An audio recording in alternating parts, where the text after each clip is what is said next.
Hello, welcome everybody. I'm going to put you all up. What's up? Hey everyone, how y'all doing? Got some waves, awesome. I'm going to slip through. Hello everyone. Hi peeps.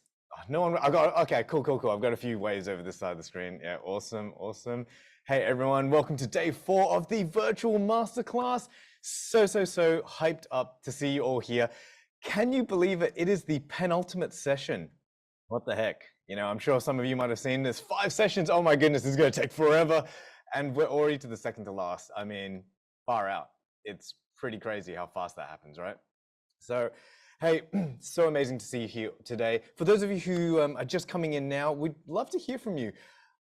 What do you think that now that you can all see the unseen, what do you think communication will do for you?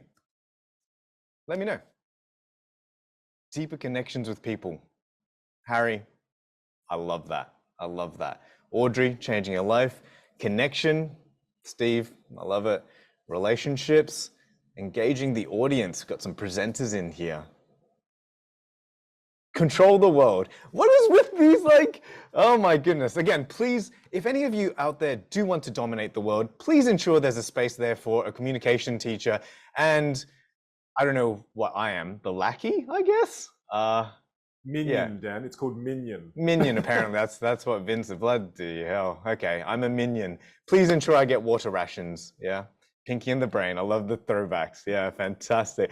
Hey, thank you so much for jumping in and leaning in. We absolutely love to see it, and it inspires us with everything that we do. So, hey, a lot of you have been DMing me super kind and super nice messages to pass on to Vin. I don't know why you're being so nice to him, but I have been sending them, by the way. And we'd really love to just give the opportunity to 3 people here today, this morning. So if 3 of you would love to share some kind words with Vin, I'm sure he would love to hear those messages, you know, because that's what he lives for, of course. So I will give you all, these 3 people, 1 minute each. I will keep time. So when there's about 15 seconds left, I'll do the old Oscars, you know, time to wrap things up. I don't have the musical cue, unfortunately. So I'll give you the hand motion when there's 15 seconds left, okay? Now we're gonna do this randomly because I'm sure a lot of people are interested in doing this. So if you are wanting to do this, on the bottom, there's a reactions button. And if you click that button, it'll come up with those options there that I'm showing you right here, and click the raise hand button if you want to do this. Yeah, we're not going to force people to be nice to Vin. I mean, who wants to do that anyways? But okay, we've got a few people. Brilliant. So I'm going to just choose randomly from everyone who's got their hands up, okay? So, of course, with that being said, again, 1 minute, do your thing, and again, 15 seconds left, I'll do the wrap-up thing. All right, and we will kick things off with, let's go with Aaron, okay? Hey, Aaron, how you doing, my man? I'm just going to unmute you. There we go, Aaron. Hey, brilliant. How's it going? Hi, mate. All right, you good to go? I'll leave you to it. I just want to say thanks. I've loved the fact, the whole idea of distilling the 80-20 principle, looking at the 20% that he's learned over the years that has been the biggest impact for communication, for presenting, for interacting with people, for all the things. There's been so much value in this group, in this training, in Masterclass, in all the things that I've done with Vin. I mean, the level of quality and value of the information that he shares simply on TikTok is outstanding. So I just want to say thank you. I want to say thank you for making those tough decisions that you've made in your life, like moving from the US, giving up the keynote speaking gig, and going back home. And just thank you. I really appreciate it. It's going to impact my life. Aaron, thank you so much. That's going to be hard to top. Whoopsies. Had my timer. That was super sweet of you, Aaron. Way too sweet, actually. I can see Vin behind me already. He's kind of convulsing in the background there. Oh my goodness, you don't want to look at him right now. It's kind of gross, actually. He's sort of storming around the room, going like this, and yeah, it's kind of it's kind of disgusting. Whoopsies. I thought Vin's video was on because then you'd see him like sort of posturing and whatnot. But Aaron, super kind of you. So thank you for the very kind words. And I think it's very clear that, you know, the 20-80 rule, 80% is me contributing and 20% is Vin, right? I think, yeah, we can probably agree on that. All right, brilliant. Next person we're going to bring up is Tanya. So Tanya, I'm just bringing you on now. Hi, Tanya. I've just unmuted you. Fantastic. Tanya, I'll give you your minute. Awesome. Thank you so much. So I wanted to say huge thanks to Vin, Dan, and I'm sure there's a lot of people behind the scenes as well. It's been a phenomenal, I guess, 3 days so far. I had to push this back sort of twice. So I was like really anticipating it. I think the day before I even had a dream. For some reason, we were trying to find Vin's mum at like a supermarket. Not sure. I don't know. I was just, obviously it was on top of my mind, but you know, it's been so transformational. Like even it's been really practical and applicable. So, yeah, this is definitely going to change, I guess, I think my corporate career while I haven't, trying to get out of that whole thing, but that's another story.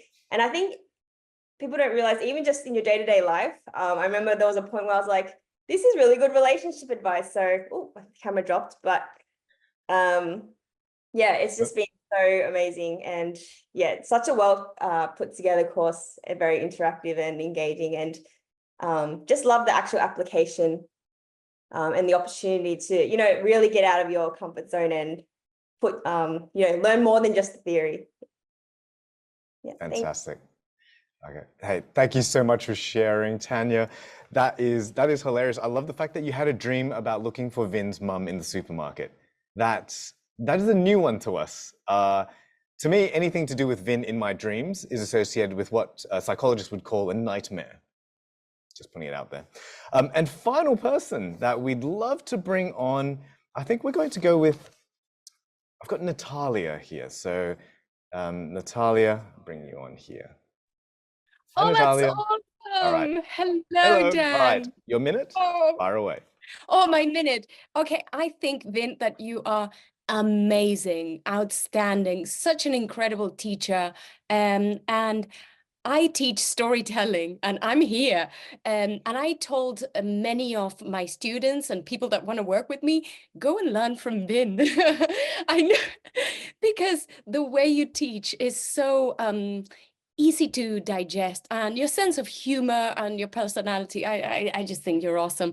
And Dan, you're fantastic, and I hope that you bought the archery book for Vin. If you haven't, I'll do it and send it. But thank you so much. I know I'll meet you one day and we'll have a cup of tea or something. Yeah. Brilliant. Natalia, thank you so much. That was really sweet of you. Natalia was very kind to recommend an archery book, which I've ordered for Vin already. So thank you so much for the kind words. It's so sweet to hear from all of you. And sorry, whoops, oh my goodness, making noises. Thank you again. And hey, I know in chat people have been so supportive as well. It's been so brilliant to see the support for one another. I love how much you've all fostered this really safe, kind, loving environment where everyone's just here to learn and master the skill of communication. So thank you for the love. That means the world to us, and it's just super sweet of you all. So hey, thank you again. Now, before we jump into things, a quick little reminder for you all that, hey, we are, oh my goodness. I'm going to get him off the screen. Oh my goodness, he's got enough time on the screen. Goodness. So he's just like having a drink. See, that was my water ration. That's my water ration he's drinking. Goodness. Yeah, exactly, Tate, right? That's what I'm talking about. All right, remember to use the QR code for Slido for the Q&A. We're also going to quickly paste in chat the Slido link. Now, really important, sorry, I didn't mention this the other days, but we're using a different link for each different day. Okay, so if you've bookmarked a previous day's link or something, we're not going to see that if you're upvoting or posting questions. So this is the link to use for today, day 4, and the link in the chat, that is day 4. So please make sure you use that one, okay? And also, I'm just going to paste the day 4 exercises in the chat now. So feel free to bring that page up. Yeah, if you look for that page, it will look like this. Alrighty, that's what it's going to look like. So just make sure you have that tab open. All right. Now, that's pretty much it from me. I know that this entire process is it's really challenging. And so, hey, you're all doing such an amazing job. And the reason I know that is because, again, we know growth comes from discomfort. And when we see you come back from breakout rooms and people are like, oh, yeah, all these kind of hilariously funny and like amazing facial expressions, we know it's working. We know you're putting in the work. We know you're putting in the effort. So, hey, big shout out. Big heart to all of you out there who are just throwing yourselves in with reckless abandon, because this is a safe space. And if you're going to do it anywhere, do it here. Break out of your mold. So without any further ado, here's Vinh with his overly inflated head.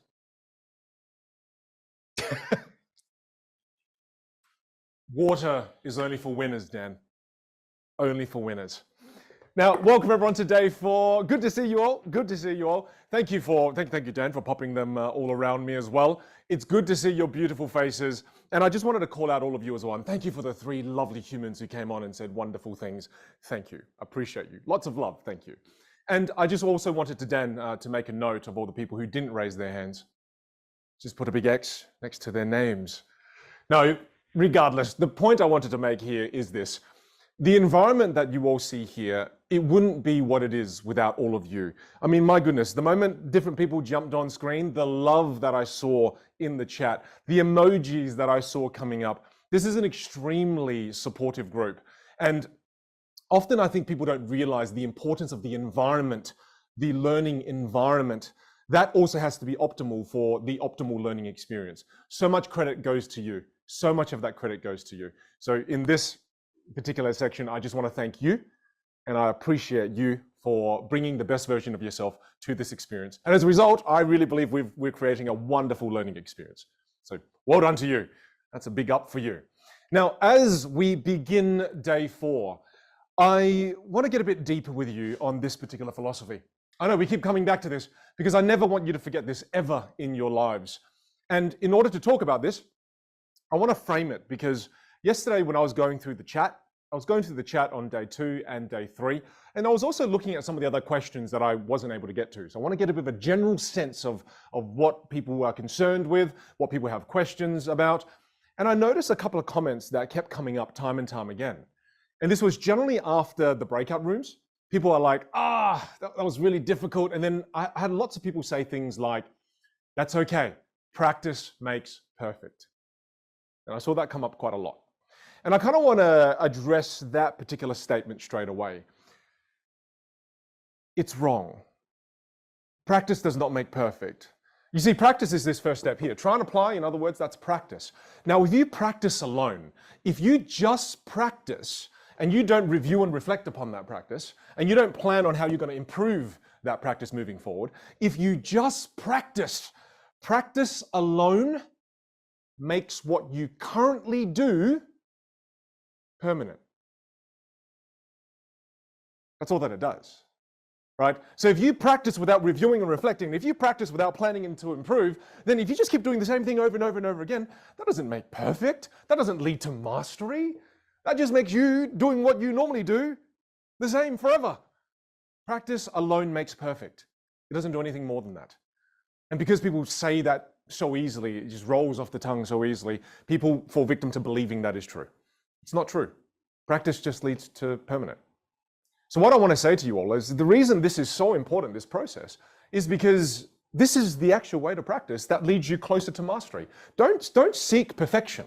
Perfection cannot be achieved. Don't seek perfection. Don't aim for perfection. Aim for mastery. Get closer and closer to mastery. Forget perfection. Forget perfection. And remember, the most important thing is that when you do this, you may not understand there's an underlying lesson here. And it's that whenever you try something for the first time, some of you for the first time yesterday tried storytelling, right? When you try and apply something for the first time, you have to understand that you are going to be crap. And that's totally fine. And this is probably the most eloquent thing you'll hear me say. Being crap is the price that you must pay to get closer to mastery. Oh yeah, yes, being crap is the price you must pay. And yet so many people don't want to pay the price of being crap, and then as a result, never get closer to mastery. So please, pay the price. It's the price upon entry. Just pay it. Just pay it. And don't be afraid of being crap. Trust me, the first time I taught online, it was extremely crap. All right? I feel so sorry for the students who joined me the first time during COVID because, again, it was terrible. It was a terrible experience. So please understand this. And I want to tell you something as well. And here is my rant for the day. I'm sorry, I have to give you this rant. Human beings are exceptional. Human beings are so amazing in that with human beings, when we create a phone, right? Do we stop at the iPhone 15 and go, you know what, everyone? We've done it here at Apple. We've created the best phone ever created. We never need to improve this phone ever again. There is no iPhone 16. We're sticking with 15. This will be the phone we use forever because the technology in this can get us to the damn moon. We're not improving anymore. That is just not in our nature. Cars, computers, TV screen, chairs, luggages, everything. Human beings, this is a feature, not a bug. We just continually improve things all the time. That's the most unique thing about us as a human race. We never stop improving. So I believe this is a feature of being human, not a bug. But what that means is when you live life and you stop improving and you no longer look at how you can improve your life personally and professionally, you no longer seek ways of development and improvement.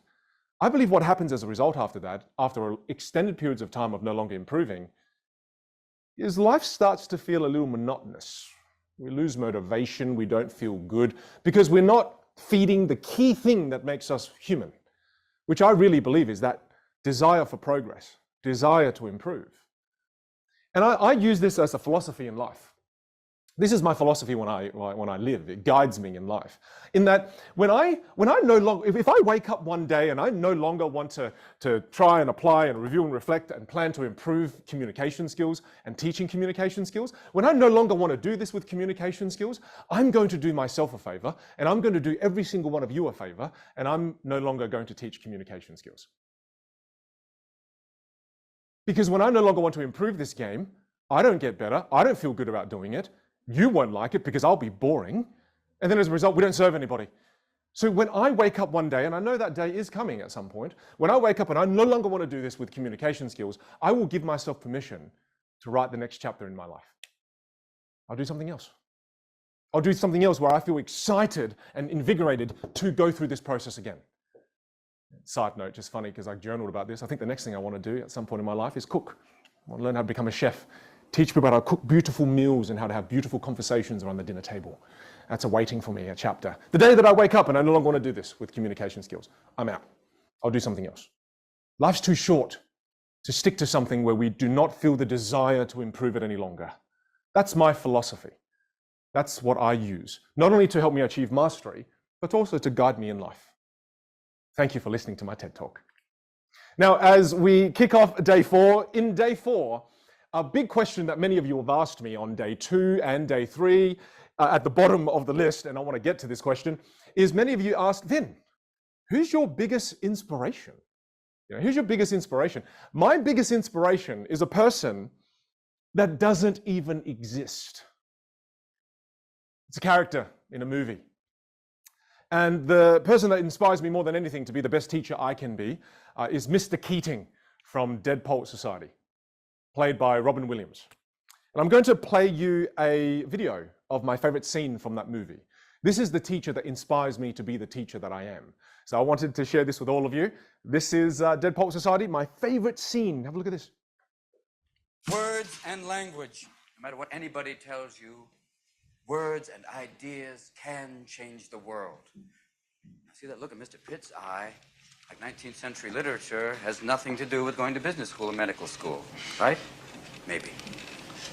Mr. Hopkins, you may agree with them, thinking, yes, we should simply study our Mr. Pritchard and learn our rhyme and meter and go quietly about the business of achieving other ambitions. A little secret for you. Huddle up. Huddle up!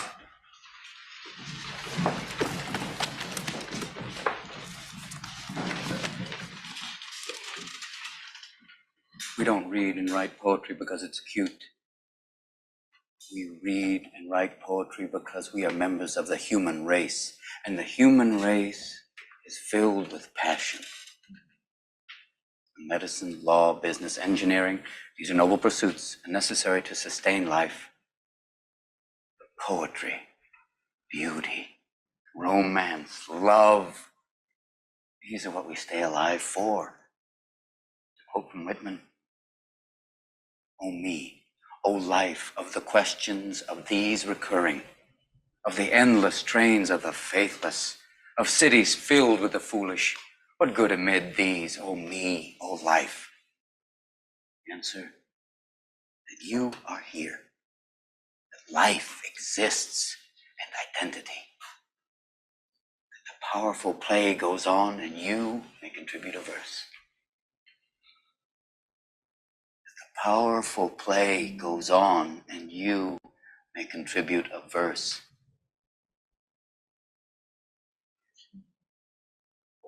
What will your verse be? Goosebumps. And the powerful play goes on, and you get to contribute a verse. You know, this life is going to carry on without you. This whiteboard may out-exist me and you. It means that life is going to go on, and at some point we will no longer exist. I won't be here, Dan's not going to be here, and none of us will be here.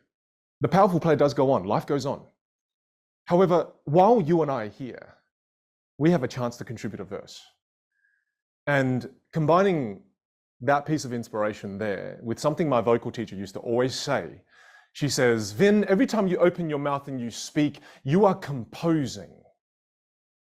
Meaning every time you open your mouth and you speak to another person, someone you love, someone you lead, someone in the community, you are writing your verse.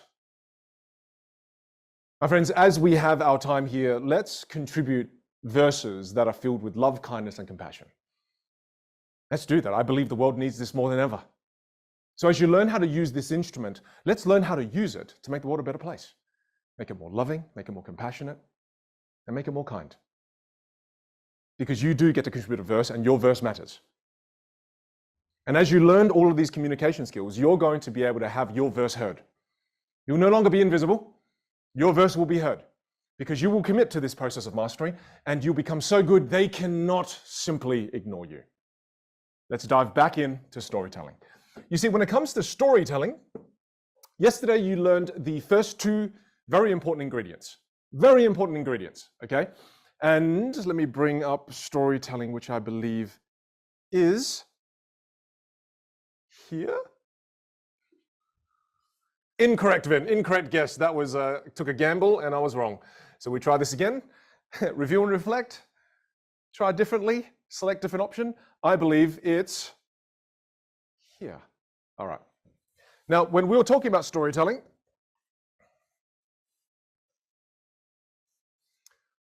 first step is the incident. And we needed to set the incident and have all the ingredients, okay? And these two particular ingredients, specifically, Vax and bringing the characters to life, that helped you, instead of just reporting a story, you are now reliving a story. And you all practice that in your breakout rooms. And then also we learned about the important second step in storytelling, which is the point. Make sure you've got a point. Because when you use the words, the reason I'm telling you this story is because people love it. They go, oh, this is when Vin's about to turn information into insight for me. And their attention peaks. Now there's a third step to the formula. And this answers the question that so many of you have asked in the Q&A section for day 3. And the reason I didn't answer it in that particular video yesterday is simply because I want to answer it now. And the main question that I've been getting is people say, Vin, how do I use storytelling in an academic sense? Vin, how do I use storytelling in a technical meeting? Vin, how do I use storytelling in a professional setting? But before I answer that question, one of the reasons people do not become better storytellers and they don't storytell much is simply because once they've got a story, right? Once you have a story, the moment you link that story to a point, people now no longer see how they can use that story in a different context. So say, for example, I told a story about the story of how I met my wife, right? When I told that story, let's say I connected that story to love. The moment I connect that story to love, now I can't see how I can apply this story in a different context. Say, for example, I wanted to use the story of how I met my wife to talk about innovation. People are thinking, wait, what? How can you do that? The reason your brain can't go there right now is because A, you don't know the third step of storytelling, and B, because you've linked it to the point of love. And then that limits our thinking. And what most people do is they maybe have 5 or 10 stories that they remember in the back of their heads, but they've already linked that to certain points. And because they've made those links, they go, well, it's inappropriate to storytell. I can't share the story of how I met my wife in the middle of a sales conference. That doesn't make sense. Well, it doesn't make sense because you've linked it to love. So what we have to learn now is what's known as the skill of linking. So what you do is, when you now learn the skill of linking, this is what it does. So you've got the story, and then this is, let me do this again. And once you've got the story, this story right now, don't link it to any points. Learn the ability to link. This is the ability of linking, okay? This skill right here. This is the ability to link. Now, when you learn the ability to link, you now can link the story to many different points, right? The story now can link to so many different points that means you can use the same story in many different situations. That's what we're about to learn. You're about to learn this process here that now allows one story, and this is a bold statement. I'm going to make the bold statement anyway, because I'll prove it. Your one story can be used in any situation once you learn the ability to link. You will tell way more stories in your life the moment you realize you can use that story for any situation you want. This is the biggest kept secret in the world of keynote speaking. This is what keynote speakers do. And I'm not asking you to become keynote speakers, no. I'm asking you to use one of the most highly valued skill sets, because again, keynote speakers, they get paid hundreds of thousands of dollars an hour because of storytelling, vocal variety, body language, ability to influence. But one of the key skills they use in storytelling is linking. It's why they tell the same story over and over again, but they are able to link it to a different situation. It's a superpower. Let's learn it. Step 3. Number 3, linking. Now, before you learn how to link any story to any situation, we first must learn how to link one word to another word that doesn't seem to connect. Okay, so we've got to learn how to link one word to one word first. Okay, so let's just say I'm going to write the word life is like, and I'm going to ask all of you in the chat, please, to name a fruit. Name a fruit, please, in the chat. Name a fruit. Okay, Dan, let's do the word cloud so we can pick that. Life is, it looks like banana is the big one. Kiwi is kind of big too. We've got kiwi. Don't say durian. Oh gosh, most people don't even know what durian is. So I'm not going to pick that one because some people don't know what it is. One of the most delicious things, actually. Dan hates it, but it's yummy. But Dan doesn't have taste. So the thing is, we've got all these different words and fruits down here. I think banana is probably the biggest one. I think banana is big. Would you agree, Dan? Not that I think about his opinion anyway. But the thing is, I like Dan, okay? I actually like Dan. Dan and I are really good friends. So please, he's one of my best friends. Why are we so mean to the people we love? I don't know, but I enjoy it. Now, life is like a banana. And for the record, he's laughing, okay? He's laughing. He's not all hurt and everything. We've got very thick skin here in the VG studios. Now, life is like a banana. Now, when I say life is like a banana, you're sitting there going, I mean, that doesn't make sense. That's the silliest thing I've ever heard. For now, it's the silliest thing you've ever heard. So what we do is, when you're looking at this connection here and you're thinking to yourself, life is like a banana, when you look at it directly, you do not see any connection. You kind of go, that doesn't even make sense. So what you do is you have to think laterally. You have to think differently. So what you do is, I'm going to remove the word life now. And what I'm going to do now is I'm going to ask all of you in the chat to type words. And Dan, could you turn your mic on as well? Now, what I'm going to ask Dan to do in a moment is Dan's going to read out for me what you type in the chat.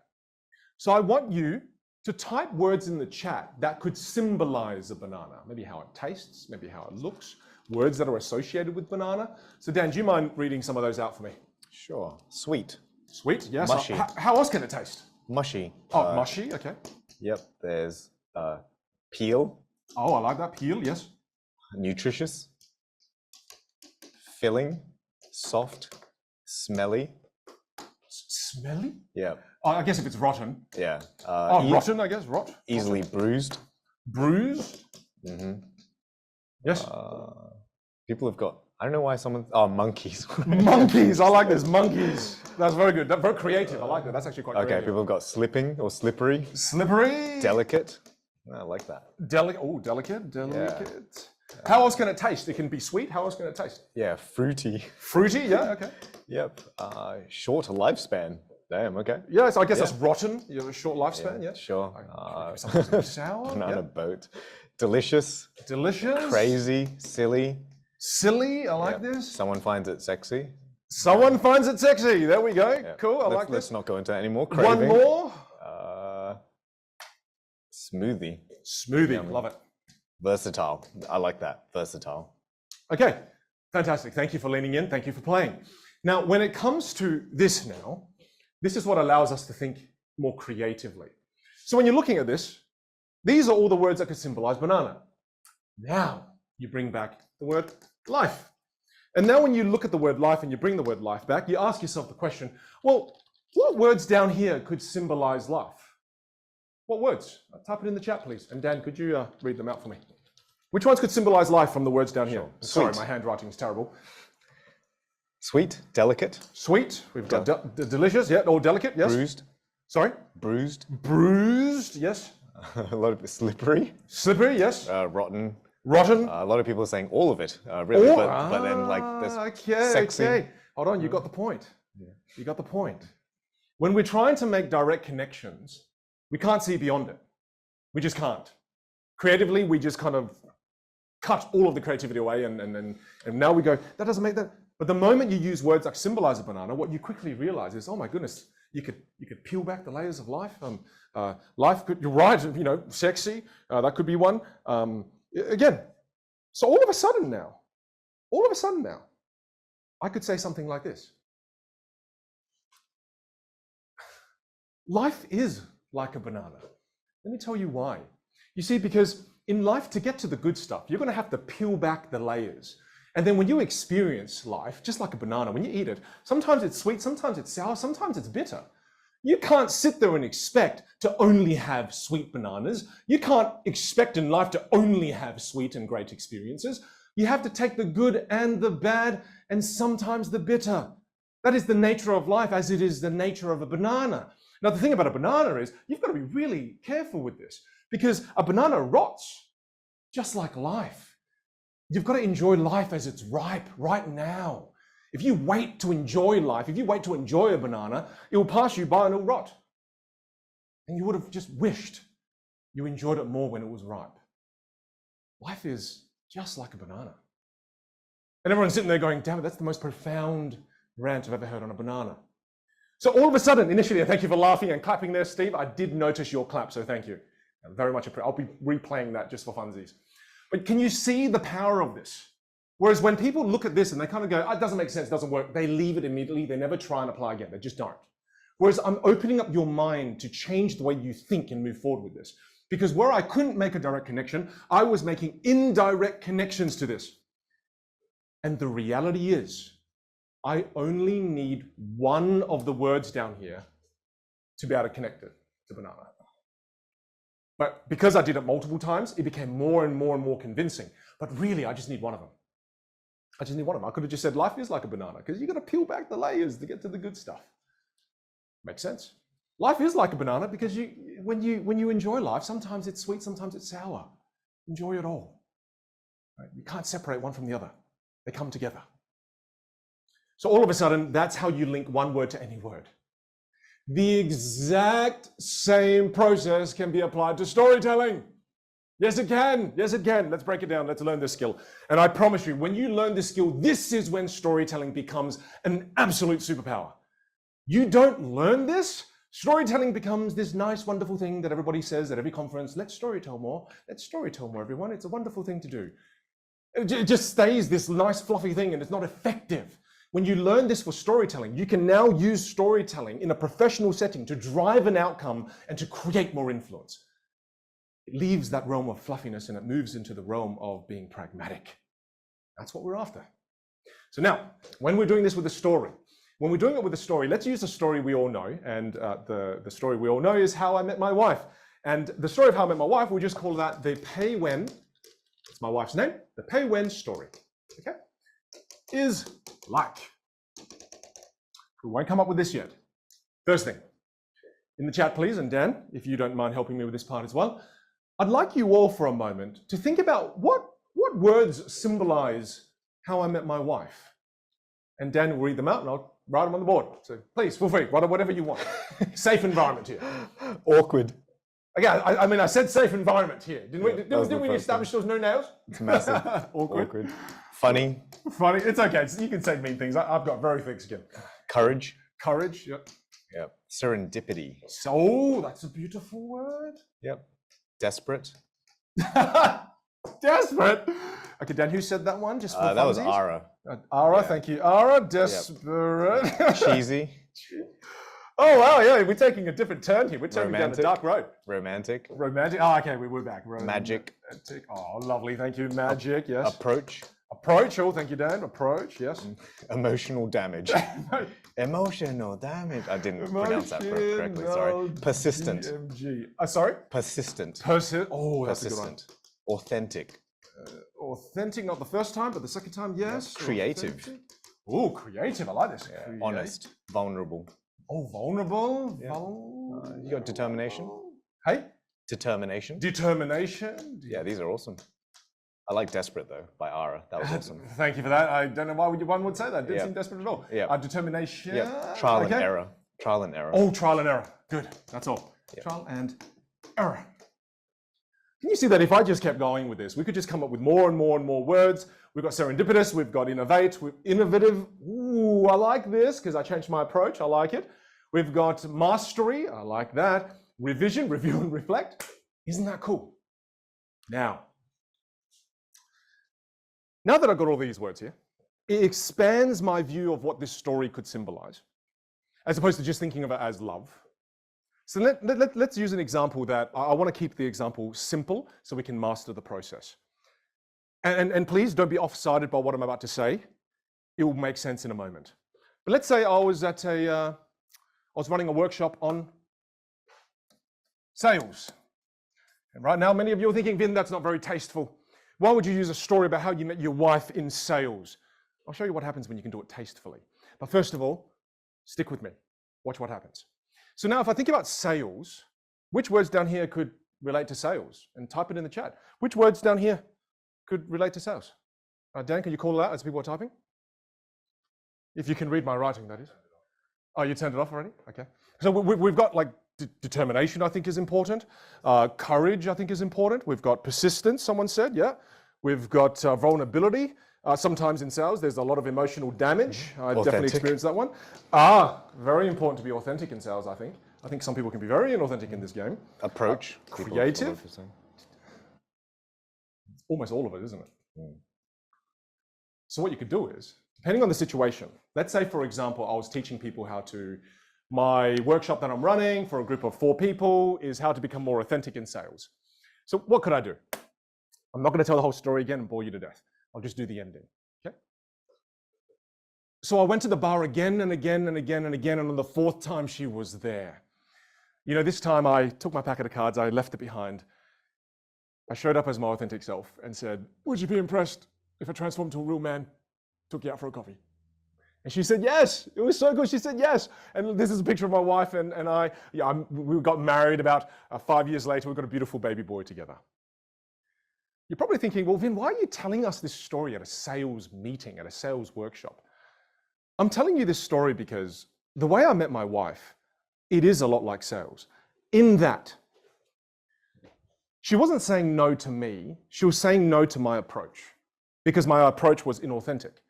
I use playing cards and magic tricks as if they were gimmicks. Essentially the same thing that sometimes salespeople use, and the equivalent is a script. A pre-written script that may not even be relevant in that situation, but they just deliver that script as per a magic trick is being delivered. And then as a result, people are going to go, oh, this feels really inauthentic. So what I'm going to do for you in the next hour is I'm going to unravel for you how you can sell authentically and leave the tricks and gimmicks behind and show up as who you are, ready to serve the person that is in front of you. Here are the 3 steps on how to do that. Step 1, A. Step 2, B. Step 3, C. And then I dive into the content. Now listen. I could have started that entire workshop like this. I could have not told any stories. I could have just started the workshop like this. Imagine a 45-minute session. I just come in and I can...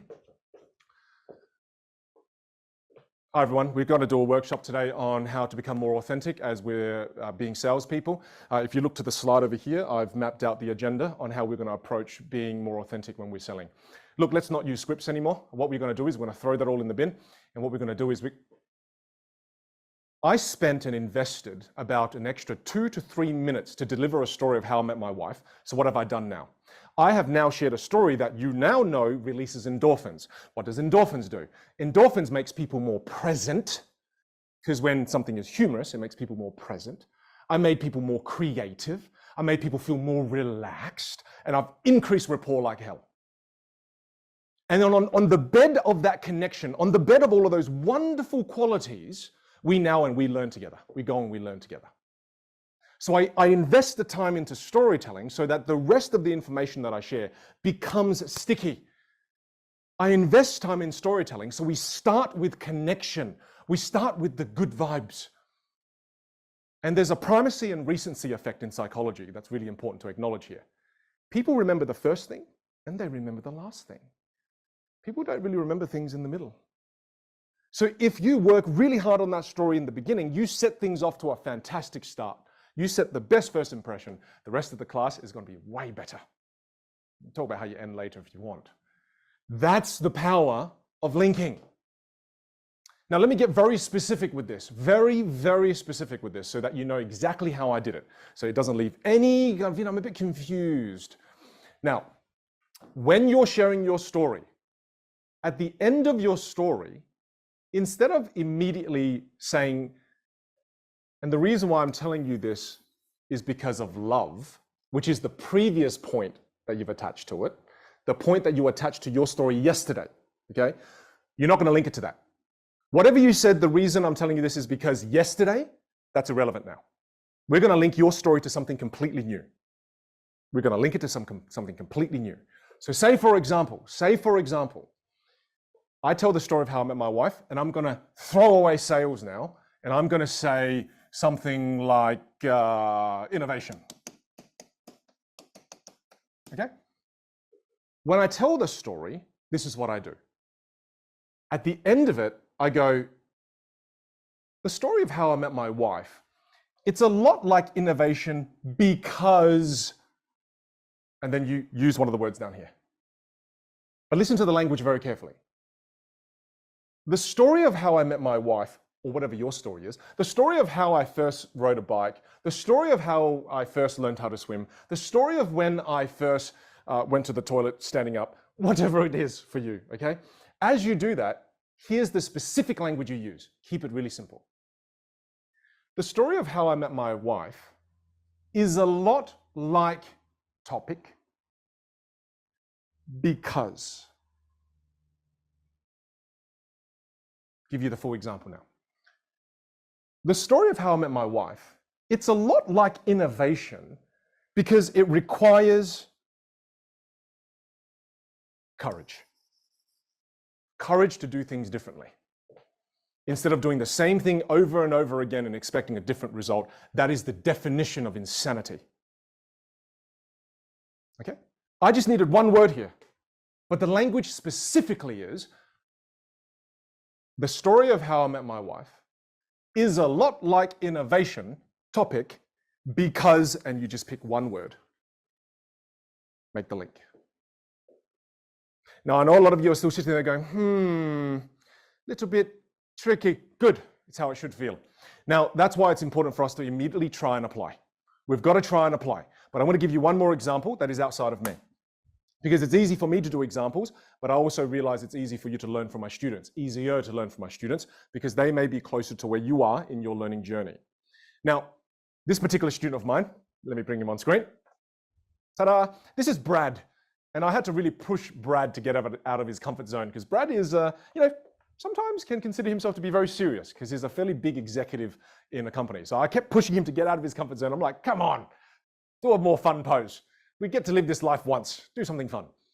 Pushed him out of his comfort zone. And I said, Brad, how do you feel about storytelling? And he goes, great, Vin, but I can't do it in my organization. We are way too serious for that. And I went, no, you're wrong.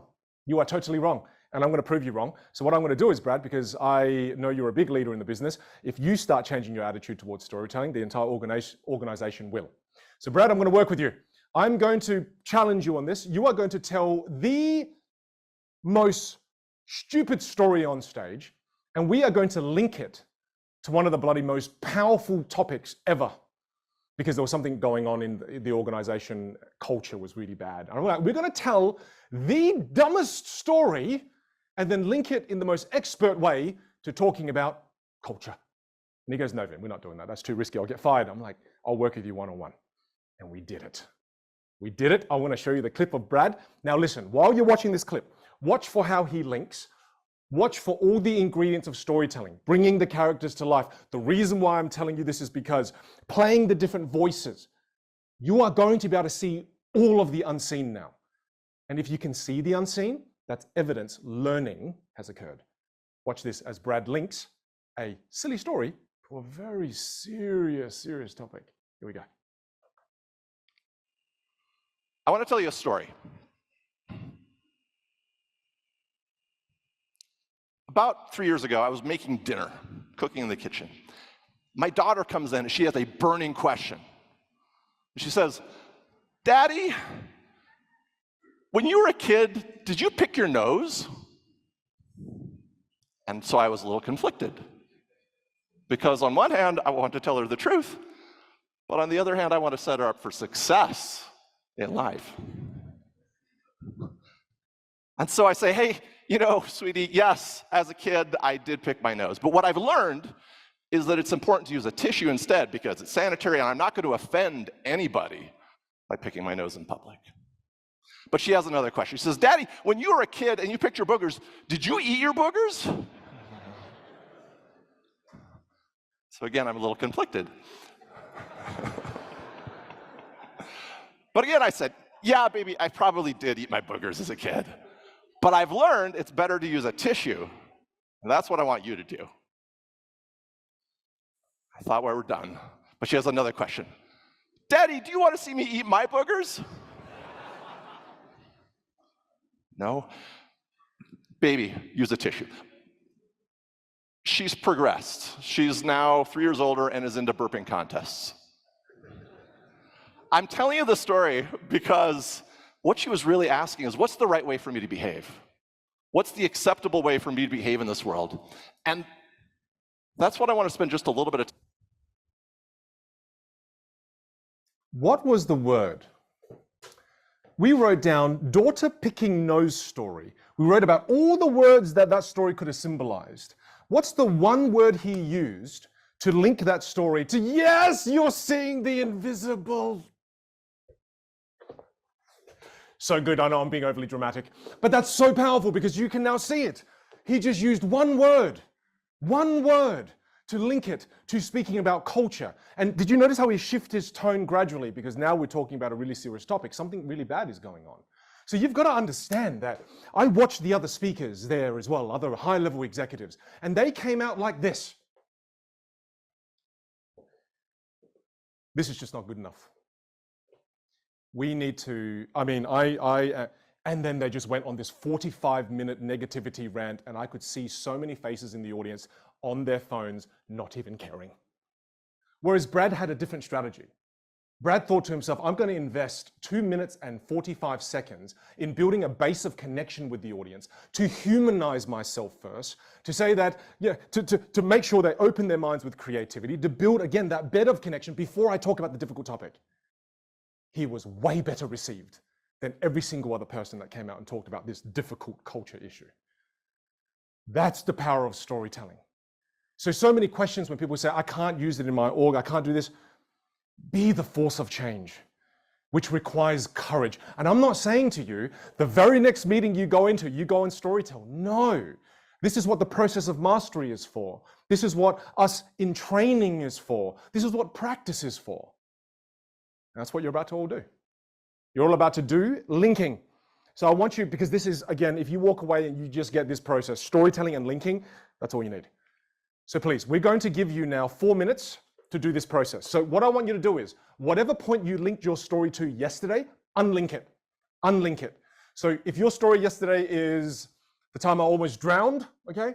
You write almost drowning story. Now I want you to write down all of the words that could symbolize that story. And you just need 4 or 5. And if you can push out more, great. But just start writing words that symbolize that. All right? We're going to give you about 4 minutes. And while you're doing this, after you write down the 4 or 5 words, I'm going to give you a list of words in a moment on screen. And I want you to link your story to one of the words I've put on screen. I'll show you that screen right now. So as you're writing the words that your story could symbolize, I then want you to link your story to success, happiness, sales, health, leadership, innovation, love, wealth, relationship, coding. Pick one. You just pick one. And you go, all right, I'm going to try this. All right, so say my story, almost drowned. I'm going to link that to, maybe I'm going to link that to health. Maybe I'm going to link it to health.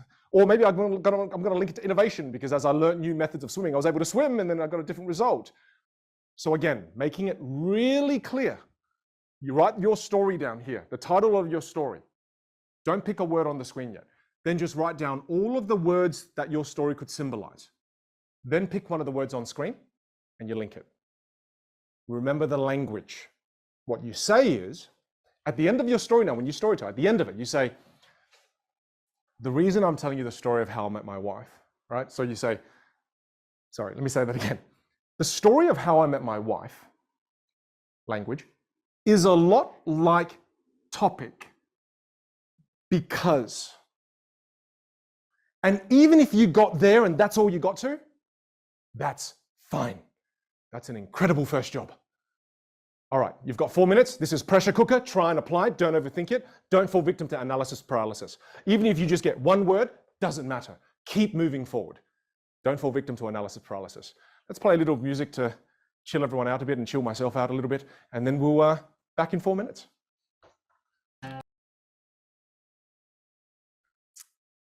Welcome back. Welcome back. All right, look, I want to address something straight away. I see some confident faces. I see some concerned faces. I see some worried faces. Now, here's something else. I'm bringing you back to this again. People often think learning happens before they try something. No, it doesn't. Nothing happens right now as you're doing things cerebrally. Learning happens when you go and you actually try it. And then after that, when you review and you reflect on your experience, you learn even more. So right now, if you feel uncertain, that's normal.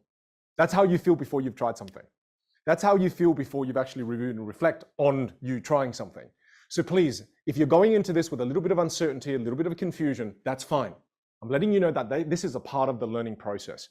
Just give it a try. So you tell the same story as you did from yesterday, except now you're linking it to a new point. So at the end of the story, to remind you, all you say is, the story of how I met my wife, the story of is a lot like topic because that's it. And if you end there, that's perfectly fine. A couple of quick reminders. Dan's going to leave a link in the chat, and the link in the chat is for today's breakout room timer. I need to make sure you all use the 3-minute timer. So please get that page up, links in the chat, and when you go to that page, it's going to look a lot like this. And the first thing you're going to see on the page is a timer. And I want you to make sure that you use that timer because we want to respect everybody's time. If you don't use the timer, it means we're going to be disrespecting other people's time. They may not get a turn. So say you're telling your story and your timer goes off. Let's say this timer goes off. Then you immediately have to wrap up the story and say, the story of how I met my wife, it's a lot like innovation because link it. Just give it a try. Just give it a try. And this time we're going to go from A to Z. That's the order in which we're going today for storytelling. Make sure everybody gets a good turn. So from A to Z, if you're on top of the list, you go first. Again, jump into the room, big wave to everybody. Let's get applying. There are no no's. I see you back in just a moment. And please, if you can't get into the breakout rooms, use the join room button. Dan's just reminding all of you there. Have fun, have fun. This is one of the most critical skills to learn. See you back in just a moment.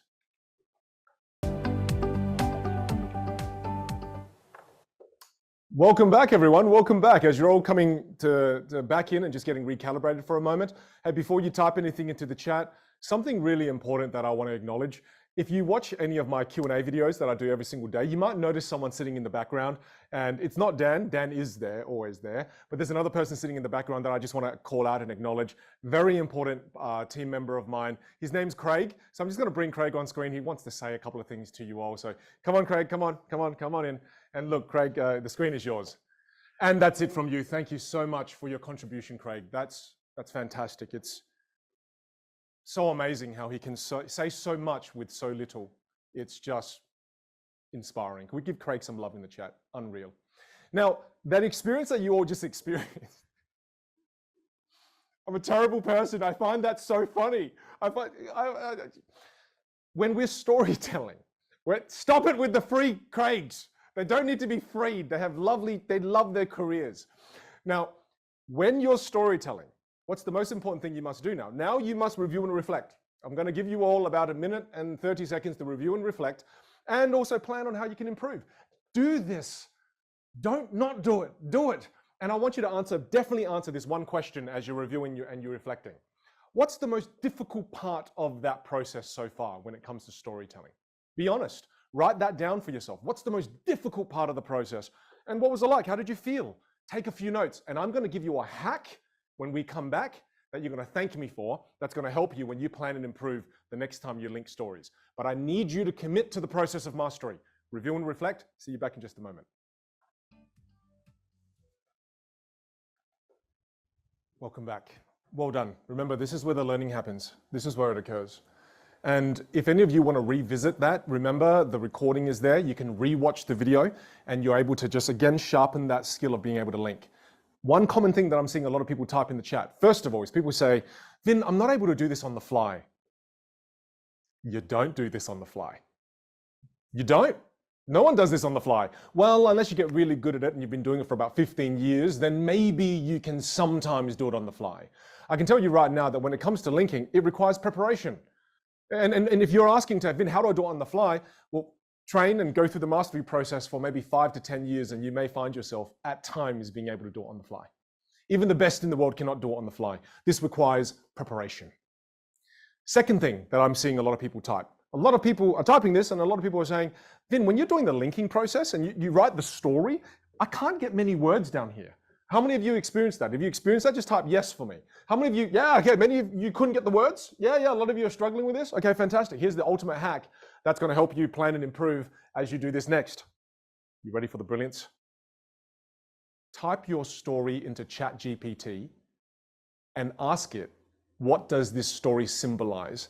Give me a list of 50 words. Done. Complete. Voila. You're done. And now all of a sudden you can see what this story could symbolize in 50 different ways. And if you're daring, and don't do this unless you really want to, give me a list of 100 words. Don't overwhelm yourself. Start with 50. Ultimate hack. Can you see the power of the mastery process? Where if we didn't talk about this, we didn't think about it, you would have continued on in life going, I'm doing the same thing over and over again. I can't get good at storytelling. This is a hack in life when you learn the mastery process. It lets you get better and better and better and better. Moving on, my friends, that's storytelling. You're going to continually practice this. Don't worry, we'll continually practice. But what we're going to do now is we're going to shift gears. Because if we go back to the formula for influence, you now know that I can influence someone with my voice, I can influence someone with my body language, and I can influence someone with storytelling, right? You absolutely can. You can use storytelling to influence others, absolutely. But there's something else you can do under this pillar here as well. And it's called AMS. A-M-S. AMS. And AMS stands for, note this down, it stands for analogies, metaphors, and similes. That's what AMS stands for. Analogies, metaphors, and similes. Now, we're going to learn analogies, metaphors, and similes simply because there are situations in our professional lives where it's inappropriate to immediately share a story and take up 3 minutes. We want a device that allows us to be able to use in situations where we've got 5 minutes, we've got 10 minutes, and time is of the essence. In those moments, don't use storytelling. As you develop more situational awareness, you'll know when to use a story, when not to use a story. And when you've got limited time, use AMS. Use an analogy, metaphor, or a simile. So think about AMS for a moment. Think about what analogies, metaphors, and similes are. We'll define it in a moment. But think about this as an example, okay? Imagine I was trying to explain to grandma. And don't worry about the other things that I search. I forgot that's there. I actually want to buy a cow. So anyway, moving forward. But the thing is, imagine you're trying to explain to grandma what Google is. So imagine I said to grandma this. I said, "Oh, grandma, it's simple, grandma. Search engine is modern search engines. They're really complicated. They use complex algorithms to rank the content based on factors such as authoritativeness of pages and backlinks and keywords. They also analyze user queries to establish searcher intent, grandma, which is the specific type of information the user's looking for. It's actually quite simple if you think about it, grandma." Grandma's going to look at you and go, "I don't know what you mean, dear." She won't understand what that means because it's overly complicated. Way too complicated. So what we're doing here is we're learning how to use AMS to simplify things. That's one of the first things AMS does. So again, if I was to do this for grandma in a way that makes way more sense, I could say it like this. Grandma, a search engine is like the world's biggest library, right? And you could go into that library in your house on your computer, right? And you can just search for any single book you want in this library. Any single book you want, you could search for any single page you want, you can search for any topic you want in this library, you can find everything here. This is now, in this box here in front of you, that's the world's library. And the search engine allows you to find whatever book you want. That is way more digestible for someone who doesn't understand technology as well. Otherwise, we tend to go to the technical and we go, after we give that technical explanation, we're like, "I am smart, I'm brilliant." But the person walks away and they don't understand anything. So the important thing to understand about AMS is let's get really clear on why we use it. Why? Again, if you notice the method behind the madness, I always talk about the why. Once I talk about the why, it makes you thirsty. You now want to know the knowledge, right? So when it comes to AMS, the first reason why we want to use AMS, and this is critical here, is it connects the unknown to the known. It connects the unknown to the known. I'll explain. In the example I gave about grandma, grandma doesn't understand what a search engine is. However, grandma knows what a library is. So I connected the library to the search engine. And as a result of connecting a known to an unknown, I am creating an association. And that association now that I've created in grandma's mind allows her to understand. And that's where learning happens. It's learning via association. So she goes, "Oh, yeah, okay, gotcha." So if I want to find a book on a specific type of animal called a zebu, I just, "Oh, wow, that's amazing. It's like a library." It's perfect. It connects the unknown to unknown. Very powerful reason for using AMS. Reason number two is it simplifies the complex. A big question you've all been asking me in the chat, especially in the Q&A on Slido that I haven't been able to get to because I'm answering it here. It simplifies the complex. Do you know how I used to talk about communication skills to my clients who want to book me in the corporate space? This is how I used to do it. My clients used to say, "Hey, Vin, could you tell us a little bit more about your 5-day program? We've got lots of people who want to take through it." I'm like, "Sure." On day one, what we do is we truly understand the difference between vocal mastery and also visual image. We understand how both of them lead to executive presence, and we deep dive into something known as vocal archetypes because it's very important we understand there are different characters and archetypes that exist within us. We also deep dive into how we can use our voice like an instrument. And then my clients, I can see their eyes just start to glaze over, and they're thinking, "This, okay." Instead, now I just use a simple AMS. I say, "Sure, Stephen." You see, on day one, we're doing a 2-day workshop with you. So on day one, I'll teach your people how to use their instrument. Play it in a more engaging way. We'll learn how to use the voice. And then what we're going to do next, Stephen, is we're going to teach them on day 2 how to write great music. Storytelling. So the first thing we're going to do is we're going to learn how to play the damn instrument and get better at it. And then the second day is we're going to learn how to write great music to become more influential. What do you think? "Oh, Vin, that sounds amazing." I'll send you a PDF detailing our program specifically if you want more information. Don't become the PDF. Don't become the PDF. Hashtag don't be, if there's a hashtag worth hashtagging, truly is hashtag don't become the PDF. And look, there are times when you need to become the PDF. Sure, have enough situational awareness to know when you truly Very, very rarely ever need to become the PDF.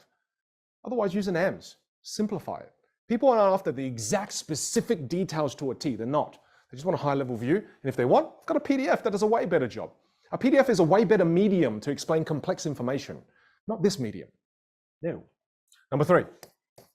The third thing that it does, and I love this, is that it adds life, fun, and zest.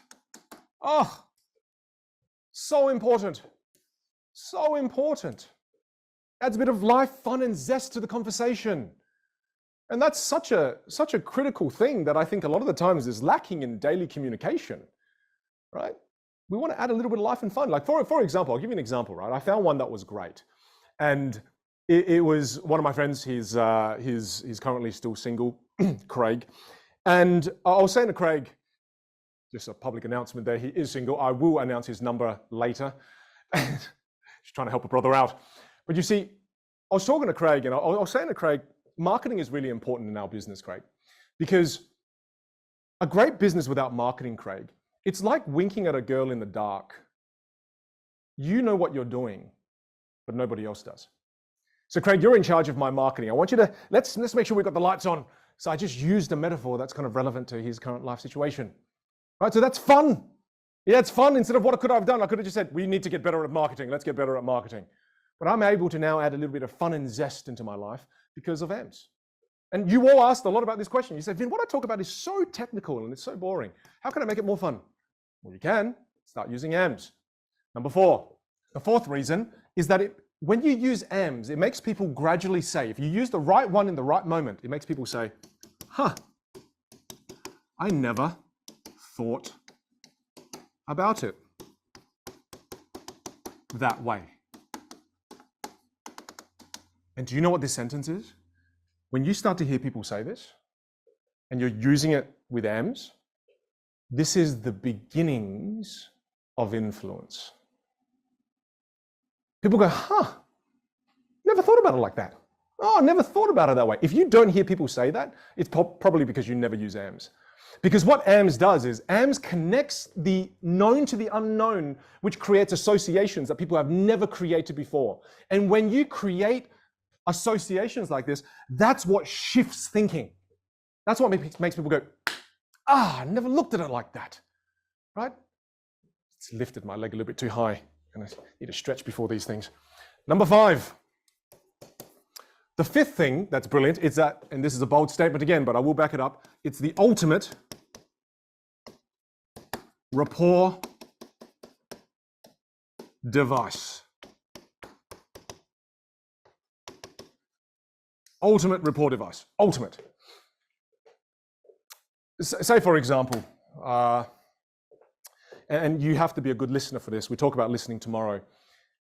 If you pay attention to your friends, your family, your work colleagues, every single person in the world uses unconscious analogies, metaphors, and similes in their life. They do. They use unconscious AMS. Like one of my friends, my friend Fong, he always uses money analogies. He loves it. And I listen carefully. I'm like, interesting. He always goes, Vin, quick, time is money. And then sometimes he'll go, Vin, what do you think? Money grows on trees? Right? So he always uses these AMS that are to do with money. And if you're not careful, that means you end up not connecting with people, because maybe he uses AMS about money. And then all of a sudden, let's say, for example, he says something like, Vin, time is money. Let's say he goes, time is money. And then the other person says, well, there's not going to be any extra time in this soccer match, is there? We're not going to go to penalties. And the other person comes in and says, well, look, you're all right because this is mission critical. We've got to go FIFO, first in, first out, baby. And then everyone talks with all these different analogies and metaphors because everyone's got different analogies and metaphors that they like to use. But because they don't listen for other people's AMS, they don't learn about it. So if you listen to other people's AMS, and I can acknowledge that, I go, oh, you like using money AMS.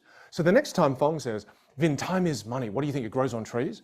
I can say, it does if you plant a money tree. Listen, Fong, this is why we need to build a business online.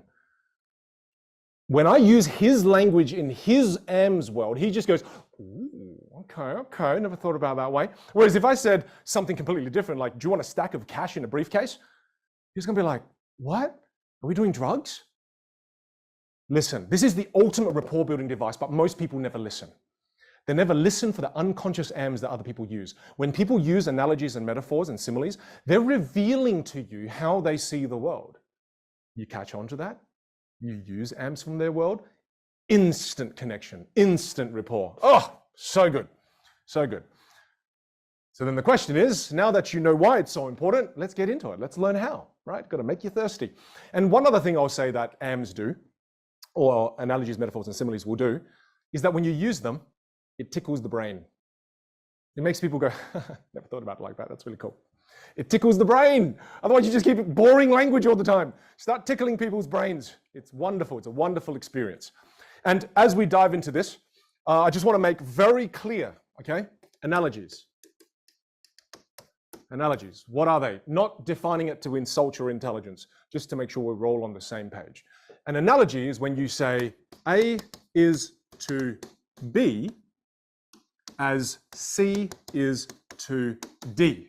When A is to B as C is to D. Okay? I'll give you an example of one. So an analogy is when you say something like exercise is to the body as reading is to the mind.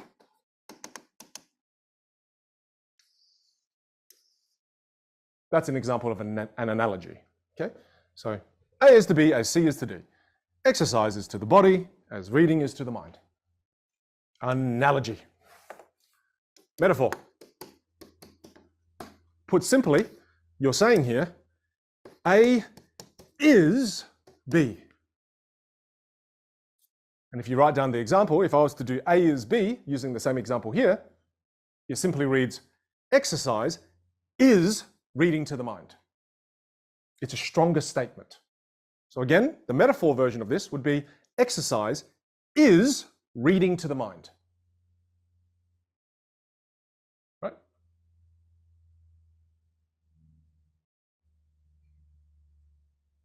Now, the next one is a simile. And a simile is very similar to a metaphor, except it's not as strong as a metaphor. I think it's still strong because people are way more willing to accept a simile than they're willing to accept the metaphor sometimes. And there's one word difference here, because a simile is just A is like B. It's just a one word difference. A is like B. That's it. That's the difference. So exercise is like reading for the mind, right? Or reading is like exercise for the mind, sorry. Reading is like exercise for the mind, right? That's it. Let's not overcomplicate it. That's all it has to be. And Dan sends out a PDF every day as well that has all of these notes, so you should have all of these notes. Let's learn the formula. I learned this from musicians. I reached out to musicians to learn how they write music, because musicians find the most wonderful metaphors and they connect it to life. So we're going to teach you how to create your own AMS, how you can create your own formulas and how you can do this yourself in your life. I created an AMS right here and I used it all 4 days so far. And what was the AMS that I created? No nails. The safe environment. And then all of you started saying no nails here and there and here and there. That's the power of AMS, right? I'm creating my own metaphors, analogies, and similes. So here's the formula. Take a note of this. The first step is very simple. Step 1, write down a few of your favorite objects. Okay, so you just write down a few of your favorite objects. This is how we're going to start the process. And once you've got a few of your favorite objects, step 2, just pick one and then start to write several adjectives or descriptive phrases about that thing that you picked. So whatever it is you picked, write some words that describe that thing that you picked. That's step 2. Now that you've got a list of things that describe the thing that you picked, step 3, well, out of those list of words that describe the thing that I picked, what else could those words symbolize? What else could they symbolize? And then step 4, you bring it all together. You just bring it all together. And I'll give you examples. And yeah, it's a messy process.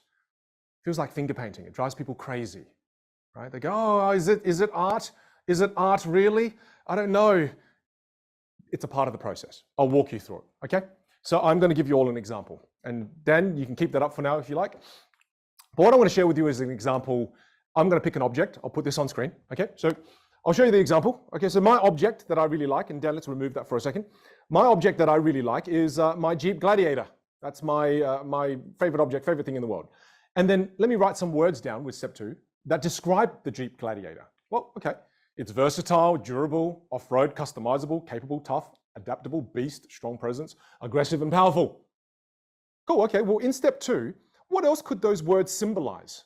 Step 3, okay, well those words there could symbolize entrepreneurship, life, I don't know, rhinoceros, Hulk, Swiss Army knife. Cool. Let's just try to bring it all together right now and be creative and let's finger paint a little bit. Okay, well I could say Jeep Gladiators are the Swiss Army knives of cars. Right, I'm a little bit proud of that one. Let me show you the ones that are a little bit more crappy. This one's terrible. Again, just mash it together, don't judge it. Jeeps are as tough as the Hulk. Next one, I could also say, to be able to survive the entrepreneurial journey, you'll need to be versatile like a Jeep. Okay, another little bit crappy, but that's okay. I'm not judging the process, just finger painting, just learning the process. And I do genuinely love this car more than anything. It hurts how much I love this car. Now, the next thing I'm going to do is I'll give you another example. So another example here. I love archery. Okay, so I'm going to pick my recurve bow as being the object. And then I'm just going to write down some words that symbolize archery and the recurve bow. Accurate, powerful, elegant, strong, graceful, aim, long, compact, peaceful, mighty, etc. And then I go, well, what other things could represent these words? What other things could represent? Pen, a ballet dancer, swans, rulers, scopes, mathematicians, meditation, yoga. Okay, and then you bring it all together. And then I created this. A swan's charge is as strong as a 60-pound bow. Okay, another one. I kind of like this one a little bit. I'm as accurate with my bow as a mathematician is with their numbers. Just thought that a little bit fancy. Next one. The archer was as graceful as a ballet dancer. Just practicing. This is a critical skill set because then it allows you to create your own AMs. Now, immediately from now, we're going to practice the process. You're going to practice it. You're going to lean in. You're going to try, right? You've got to do things before you're ready. So as you're doing this, you're going to go, wait, it's fine. We're going to try it. So Dan, can we bring the instructions back up again? And as Dan brings up the instructions next to me, we're going to give you 4 minutes for you to create your own AMs. Just finger paint. Whatever you come up with is fine. We see you back in 4. Don't overthink it. Just jam it together. We're creating the pressure cooker for you to try. Welcome back, welcome back. I see one in there in the chat. The stage masterclass is as gripping and absorbing and supportive as a great yoga mat. That's brilliant. Thank you for comparing what I do to a yoga mat. I absolutely adore that one.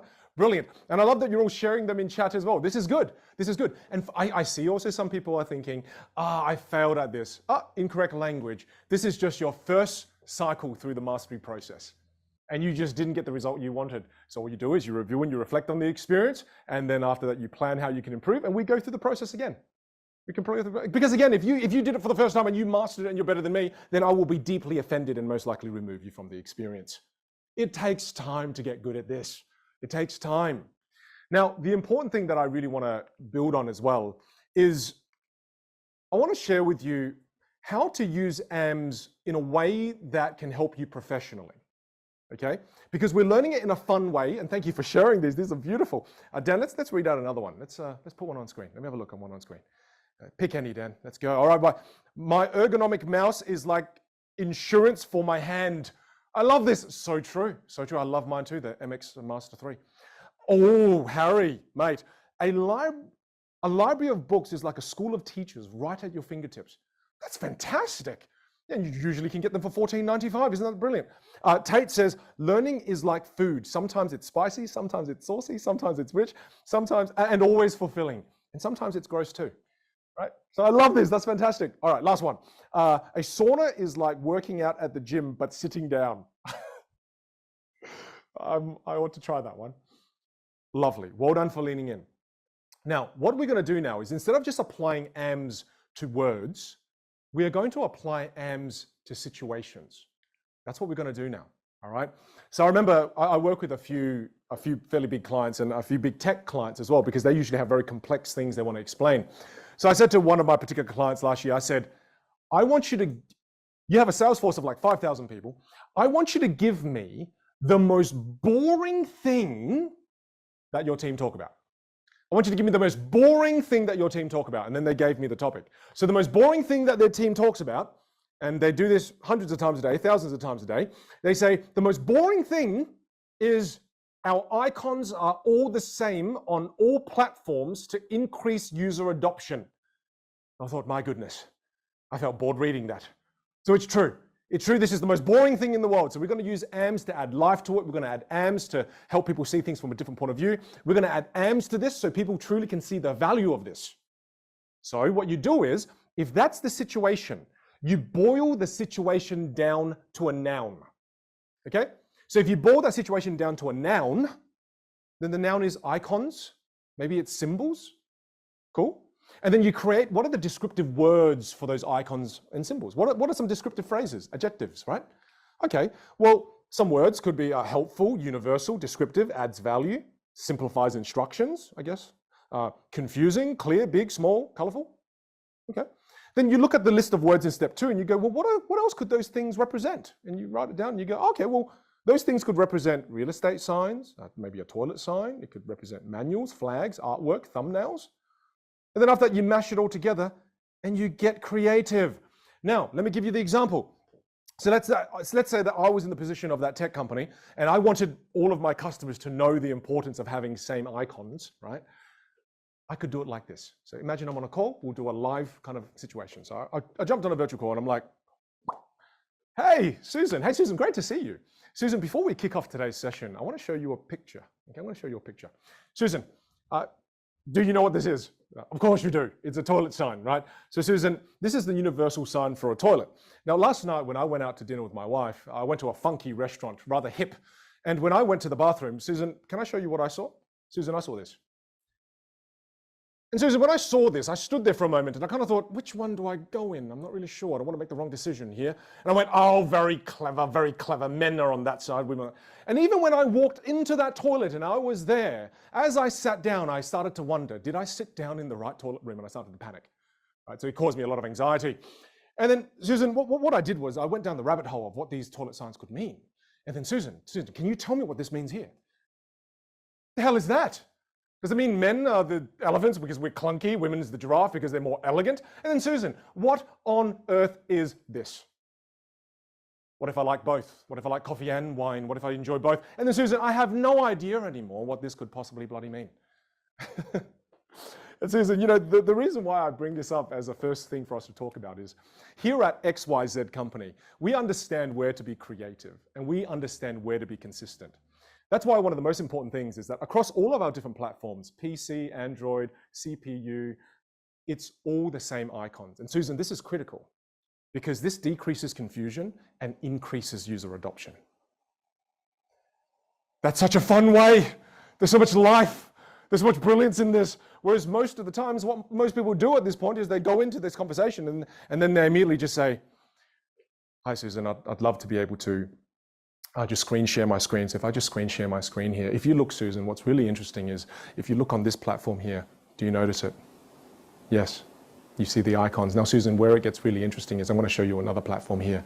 And Susan, I'd like you to look at that. Do you see the difference? No, because the icons are the same. Now, Susan, I'm going to show you on the third picture. And then people are like, why is this happening? Why are we doing this? Again, because they do not have the courage, they do not have the skill, they do not have the know-how you now do. You can use analogies, metaphors, and similes to apply to situations. And the key to doing this is you just have to reduce the situation down to a noun. That's all you got to do. And I remember saying to my team earlier, I said to Craig and Dan, I said, hey, let's have some fun. If you had to create a visual metaphor of what I'd look like, let me show you what they created as we kind of round out today. This is what they think of me. It's quite inspiring, I think. Isn't that brilliant? That's what they think of me. That's the visual metaphor for Vinh Giang. So thank you for that, Craig. Thank you for that, Dan. You all don't know this, okay? You all don't know this, but Craig and Dan are actually really mean. They're really mean. They're just mean off camera. Can we get some hashtag save Vinh here? Because they're way more mean in person than you realize. Actually, they actually hurt my feelings quite often. That there is how you can apply AMS to situations. You reduce it down to a noun. A big call out that I want to say here, make sure, and you all should have access to the online course, the Stage Academy. Just note this down. Please write this down. Thank you for the LOLs. But see, please write this down. In the online course, the Stage Academy, module 4.9 is a critical module I want you to study after the experience. Okay, not after today, after you finish this. That module 4.9 is titled Library of Stories. In that module in the online course, I walk you through how to document stories. So as you're living through your life, the moment something happens to you that emotionally moves you, I take you through a process on how you can document stories. And then I teach you the process of how to document it in a way that allows stories to be useful moving forward. Think about this. If you just document one story a week, by this time next year, by the end of the year, you've got 50 plus stories to share. It's a simple habit and it has incredible benefits. That's covered in module 4.9, labeled Library of Stories. Final thing I'll say, and then I'm throwing it back to Dan. You see, when you become undeniable with your technical skills, very important. I know we're not talking about technical skill here, however, critical. All right? It's not all about just communication, otherwise you become a showman with nothing inside, maybe me. So what I want you to do is understand that technically become great with what you do. Focus on technical skills, but do not neglect communication skills. Because if you become undeniable with your technical skills and you become undeniable with your communication skills, do you know what happens in your life? Do you know what happens? Do you know what happens? This happens. Reality becomes negotiable. Reality becomes negotiable. You see, quick call out to Sylvain who just says, you take over the world, Vin. Is that right? Is that right? No, you don't take over the world. Your reality becomes negotiable. Right now, I'm standing in my double garage with my team in South Australia, teaching people communication skills from all over the world. Whereas before, for this to happen, I'd have to fly to where you are and teach you in person. My clients used to fly me to America to make me teach people over there, causing me to be away from my family, feeling like a bad father and a bad husband. But the better I got at my skills technically, the better I got at my communication abilities, I've been able to negotiate whatever reality I desire. And the same is available for you. The reality that you desire is waiting for you. Become undeniable with your technical skills. Become undeniable with your communication skills. And you can negotiate whatever reality you desire. Dan, back to you. Alrighty. Oh, I am getting myself tangled with my headphones. I've got a bit of echo there. Everyone, that is day 4. Can you imagine it? We're up to the final day tomorrow. Goodness. And just with that little segue, I do need to call out, I just want to just touch base on mastery, because I know there's some people, some of you who have kind of said, oh, I'm not great at this, or I failed, or I didn't do this particularly well. Here's my psychology hat going on. You're taking all of you are taking initial steps in skills that you're only just beginning to understand, let alone try out, which is pretty full on. And I know this for a fact for myself even, that when I'm really good at something and I start something new, I want to be amazing at it straight away. I'm sure many of you can connect with this, especially I'm sure a lot of you are professionals. You run your own businesses, you're sports people, you're musicians, you all have things that you are amazing at. So when you start something new, it feels like you're at the bottom of the ladder and you're failing, or you're not doing particularly well. No, let's scrub that from our vocabularies and instead look at it from the perspective of, I'm curious, I'm learning, I'm just starting out. And if I'm developing this skill now, imagine yourself in 2 weeks' time. Imagine yourself in 2 months' time, 2 years' time, 20 years' time. Because, and Vin will go into this tomorrow, but I have to say, being around Vin for as long as I have now, I have seen him implement his mastery process on a day-to-day basis for the last 7 years or so. And I think it's super important for you to know this, because he didn't just start out like this, right? He was crap. He was crap. He was super crap. Yeah. So what you see here, he's laughing, but if you knew him initially, he was pretty crap. Okay, and you might see a little bit of that tomorrow if he allows us to watch what he was like, I think 10 years ago or something. That's right, super crap. That's right, John. Yeah. So the way he lives is he reviews and he reflects on how he lives, how he communicates, how he spends time with people, how he spends his energy, how he is generous, how he just does everything, right? And he's always about that improvement, that Kaizen philosophy, if you will, which he'll touch base on tomorrow. And just by being in his orbit, I've been lucky enough to find that I'm starting to integrate and apply those very same mastery principles in my life. Everything from sports, tennis, relationships, communication, work, everything you see here today as well. I've never done this level of production before. What you see with the chat messages popping up on screen, the slides coming in, all of this is brand new. We didn't do this in the last virtual masterclass.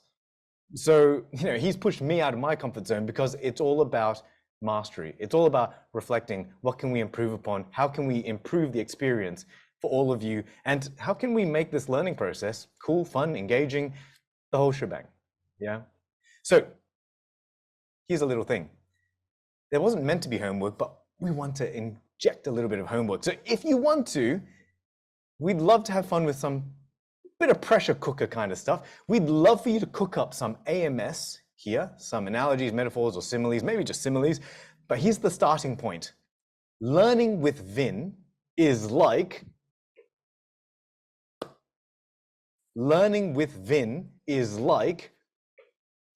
okay, that's your starting point, and we'll pick a few tomorrow morning to kick things off, just to have a little bit of fun. All right. Now, as I'm wrapping up, so remember, Slido link, there's the QR code. We'll post it in chat as well. And I know a lot of people have been asking about the production stuff. We'll sort of touch base on that tomorrow as well. And please do not forget, I'm just posting, there we go. Is in the link is in the chat as well for the QR. If you want to submit questions or upvote them or whatnot, please feel free to do so. Also, a reminder, people have been asking about the PDFs for the notes, the exercise links, and where are the recordings, where are the where are the answers to the questions we've been asking. They are all on the session recording link that I will email out to you, and we've been posting in chat as well. It is the one that has the Amplify password. I have literally put it into chat. Everything you want is there. Everything you want is all at that link, and I'll email it out to you as well. Everything except for water for me. Everything, okay? So if you need stuff, it is at that link. Please feel free to check it out, okay? And I do need to actually just shout something out, because there was a comment earlier that kind of won the entire internets. Here it is, Jade. I don't even know if I don't know if you can have been laughing his ass off right now, but that was ridiculous. Oh, Deborah's like hand over mouth. It's pretty redonkulous, right? So, and hey, I'm sure it's super true. So thank you for sharing. I love the. And let's end on something that's a little bit less inappropriate. Craig, come on. They're asking for you. Come on, Craig. Come on, Craig. Come over here. Come over here. Look, you're going to get a little moment after hours. Craig, go for it. What would you like to say? And thank you, Craig. That was fun. It's amazing how you say it best when you say nothing at all. Vin's a savage. Yeah. So, hey, much love to you all. So brilliant to have you here. And we look forward to seeing you for the final day of the virtual masterclass. Much love, everybody. Take care. Yeah. We will catch you tomorrow. Enjoy.